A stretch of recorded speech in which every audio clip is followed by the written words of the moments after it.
Before we react to the Minnesota Vikings' latest offseason decision, I must say one thing. Green Bay Packers fans, suck it. Randy Moss for life when he mooned the Lambeau crowd in Green Bay. It was one of the most iconic moments in Minnesota Vikings history. And I'm sure Green Bay Packers fans are going to say, oh, because of all the Super Bowls you guys have so many Super Bowls, 0 for 4. Oh, let me count our Super Bowls. Guess who has a Super Bowl? Guess who doesn't have a Super Bowl? Give me a break. That gets old every once in a while. Sometimes you want to save that one in your back pocket so you don't have to say that one every single damn time, okay? But let's discuss the Minnesota Vikings decision to bring in yet another fantastic defensive piece to Brian Flores' scheme. But first, let me tell you about Hokeland Farm. Hokeland Farm has rotationally grazed 100% grass-fed beef. This beef is sold in quarters and halves, and they have custom sample packs so you can try before you buy. Contact Jared at 952-491-1541 for 20% off your first order if you tell him you heard about Hokeland Farm on the Minnesota Tim podcast. Get great beef in your freezers today. So, the Minnesota Vikings signed Shaq Griffin, a former Pro Bowl cornerback, to a 1-year, $6 million deal. And this is a very exciting deal, although I'm hesitant at the same time. And why is that? It's because the Vikings secondary is beyond weak. Their cornerbacks stink. Byron Murphy Jr. is aight. Evans ain't so hot. Andrew Booth Jr. can't stay on the field. So their cornerbacks, their DBs, there ain't much there. It is the weakest position on the Minnesota Vikings roster, and it was last year. Late in the year, when offenses were exposing the Minnesota Vikings defense, it's because they went after the Minnesota Vikings cornerbacks. Even Mekhi Blackman was getting exposed against Jake Browning.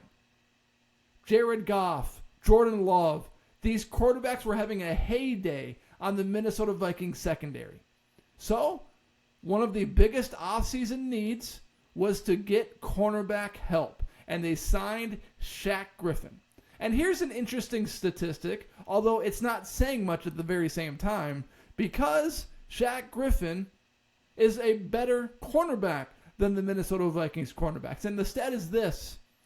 He had a 72.4 passer rating against last year, which would have ranked him tops in the Minnesota Vikings cornerback room.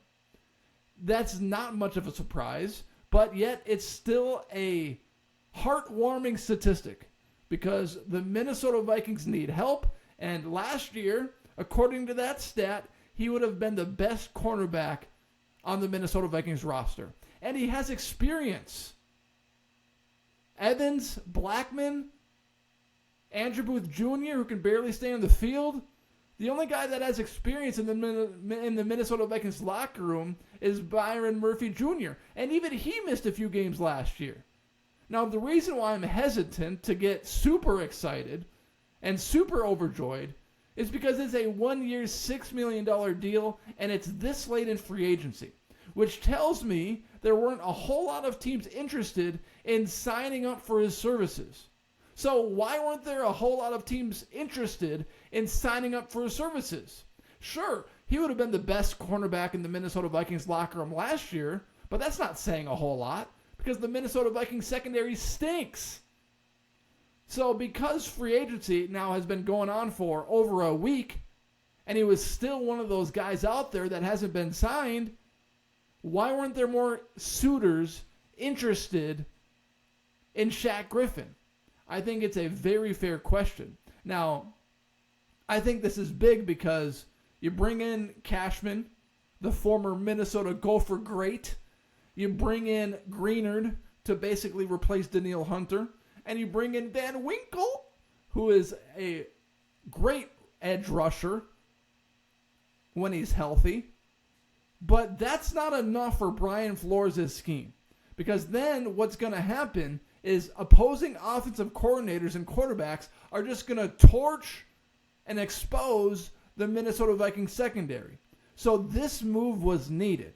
And maybe another cornerback is needed also in the NFL draft come April. So we might not see the end of the road in terms of the Minnesota Vikings addressing this position.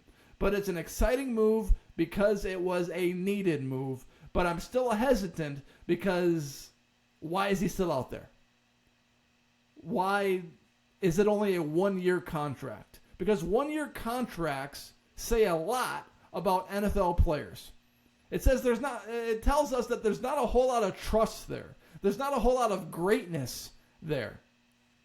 You're basically signing him on for a year. You hope he shows up and shows out, and then he's going to sign a big contract somewhere else, unless you get lucky and you resign him to a big contract yourself. That's what a 1-year contract is. So I'm going to react to what he is on a 1-year contract, but also be somewhat excited because the Minnesota Vikings needed to address this position this offseason. One of the biggest needs of the Minnesota Vikings was met today when they signed Shaq Griffin to a 1-year, $6 million deal. Thank you for listening to this episode of the Minnesota Tim Podcast. If you're watching on YouTube, please hit that subscribe button. And if you're listening on Apple or Spotify, please rate, review, and follow the podcast wherever you are listening to this podcast. Thank you for making this podcast a part of your day. And again, Green Bay Packers fans, suck it.